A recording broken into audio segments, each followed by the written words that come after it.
Bonjour à tous, heureux de vous retrouver pour ce nouveau JT Loto de Capital.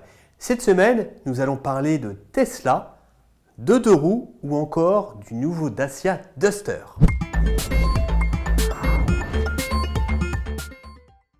Et on commence ce JT Auto par une actualité concernant les deux roues. Une mauvaise nouvelle puisque le contrôle technique, dont on a souvent parlé à Capital, sera bel et bien mis en place en France pour les scooters et les motos. Il sera mis en place progressivement entre 2023 et 2026, nous a confirmé un porte-parole du ministère des Transports qui rappelle que c'est une obligation européenne.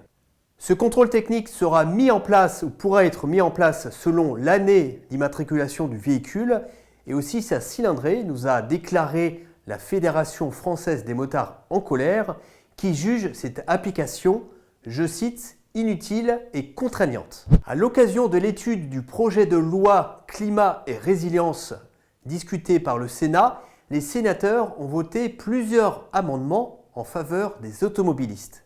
On peut citer par exemple la création d'un crédit à taux zéro pour l'achat d'un véhicule propre ou encore le réemploi des voitures éligibles à la prime à la conversion en faveur des personnes socialement défavorisées ou encore même un assouplissement des mesures de restriction de circulation, les fameuses ZFE, dans les zones de faible émission, qui devraient être repoussées, selon le Sénat, de 2025 à 2030.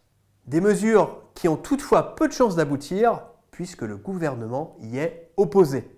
Selon la dernière étude Brands de Kantar, Tesla est le constructeur automobile le plus valorisé au monde, à plus de 42 milliards de dollars. Le constructeur américain détrône ainsi Toyota qui occupait la première place chez les constructeurs automobiles depuis plusieurs années.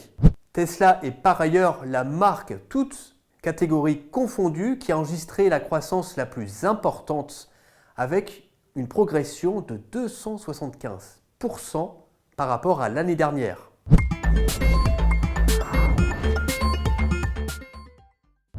Lancé en 2018, le Dacia Duster de seconde génération fait peau neuve à la rentrée.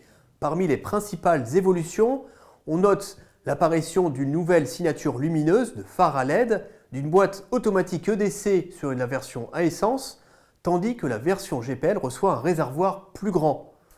Les prix débutent à moins de 15 000 € pour un lancement prévu à la rentrée prochaine. Ferrari a dévoilé la 296 GTB, une berlinette qui fait office de modèle d'entrée de gamme chez la marque italienne.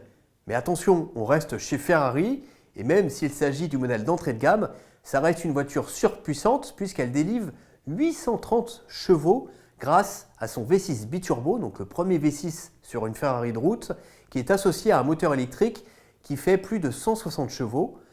Et bien sûr, les performances sont de haute volée avec un 0 à 200 km/h atteint en environ 7 secondes et une vitesse de pointe de 330 km/h.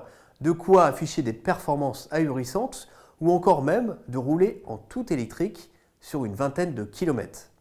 Voilà, c'est tout pour cette semaine. Merci encore de votre fidélité et surtout, n'oubliez pas de vous abonner à notre chaîne YouTube. À la semaine prochaine!